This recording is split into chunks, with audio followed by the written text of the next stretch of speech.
Oke, selanjutnya adalah mencari klien ya. Nah, dalam melakukan pencarian klien ini kita harus memahami dulu bagaimana cara mencari klien yang baik ya.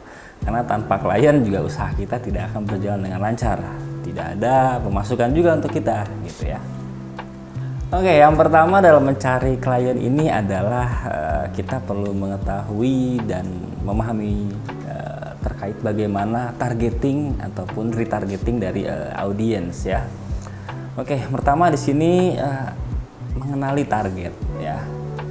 Nah, sebelum kita melakukan yang namanya pencarian klien gitu ya. Nah, kita harus tahu dulu nih bagaimana identitas calon target kita gitu ya. Misalnya kita bisa tahu gitu dari berapa sih usia target kita rata-rata gitu ya.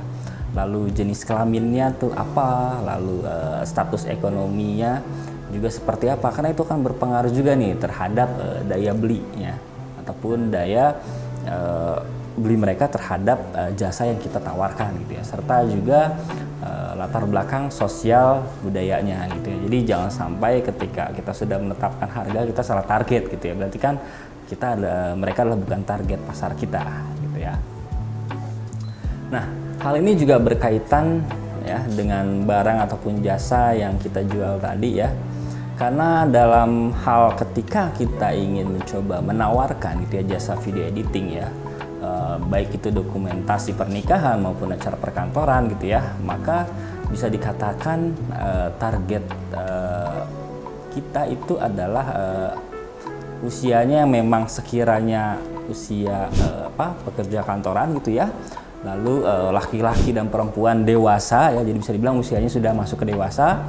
Lalu ada juga orang tua ya. Kalau tadi kan kalau kita targetnya adalah pekerja kantoran, kita harapkan mereka adalah si yang menikahnya ya. Kalau kita targetnya kalau kita usahanya adalah membuka jasa editing untuk pernikahan, berarti usia dewasa itu adalah klien kita, di mana mereka yang menikah.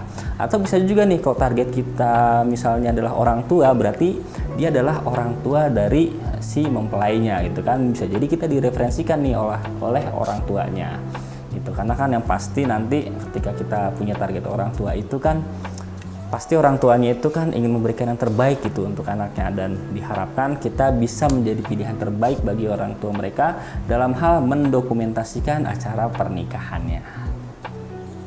Lalu selanjutnya adalah kita memahami gitu ya, dan juga mengetahui apa sih yang sedang in dalam tanda kutip di kalangan konsumen. In ini di sini maksudnya adalah lagi ngetren gitu ya, lagi viral gitu yang ada di media sosial gitu ya. Nah, kita sebagai pengusaha gitu ya. Nah, kita harus mencari tahu di sini ya. Kita harus explore gitu ya, menggali gitu ya. Apa sih yang sedang hits gitu di kalangan para pelanggan gitu, khususnya misalnya kita bergerak di jasa video editing pernikahan gitu ya. Apa yang sedang hits sih? Misalnya dari gaya editingnya, dari packagingnya dan lain-lain ya. Nah, bagaimana caranya nih supaya kita tahu hits-hitsnya yang sedang viral gitu atau tren-tren yang sedang ada saat ini, yaitu dengan cara kita bergabung di forum-forum yang ada di media sosial ya, atau situs tertentu. Misalnya contoh, saya bergabung di salah satu forum yang ada di Facebook gitu, misalnya komunitas jasa editing video pernikahan ataupun komunitas jasa editing secara Indonesia gitu ya. Nah, itu kita masuk ke forum-forum situ ya.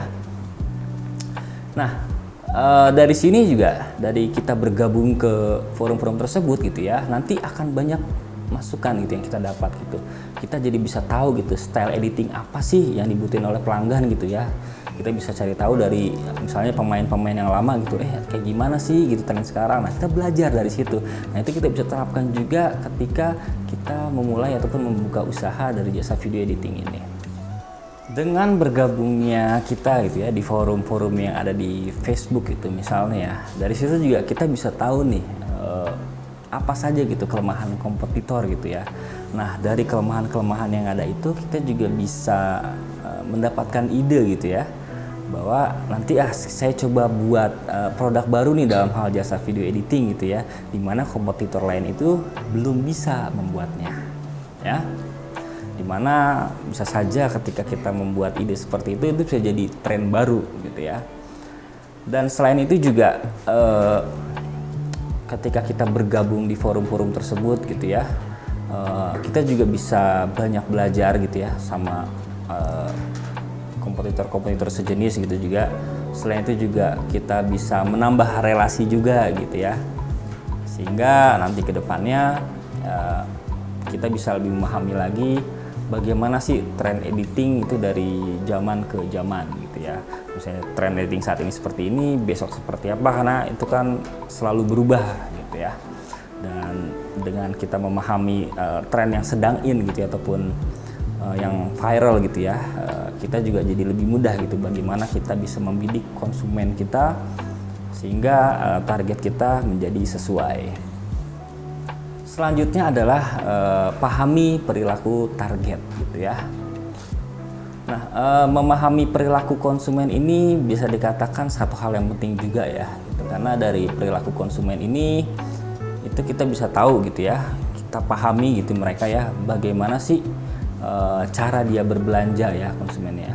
Lalu kecenderungan video apa gitu yang digemari gitu ya. Lalu passion apa mereka ketika mereka membeli suatu produk ataupun menggunakan suatu layanan jasa ya. Nah, tipe konsumen itu perlu teman-teman ketahui juga ya. Apakah mereka ini nih tipe konsumen yang lebih suka membeli secara online gitu ya, atau datang langsung ke toko. Dan dengan mengetahui perilaku konsumen tersebut gitu ya, teman-teman di sini ya nggak akan hanya bisa menentukan target pasar juga ya, tapi bisa melakukan upaya untuk meningkatkan dan juga memberikan pelayanan yang maksimal. Jadi misalnya teman-teman sini ketika melihat perilaku konsumennya, misalnya mereka lebih senang mencarinya secara online, tapi ketika melakukan transaksinya secara offline gitu ya, ataupun konvensional. Nah, di sini mungkin teman-teman bisa mix gitu ya. Jadi secara promosi teman-teman itu melakukannya secara digital, namun secara transaksi gitu ya, ketika mau jadi calon gitu ya, itu teman-teman bisa mix dengan melakukan pertemuan seperti itu. Selanjutnya adalah mengkaji ulang keputusan ya.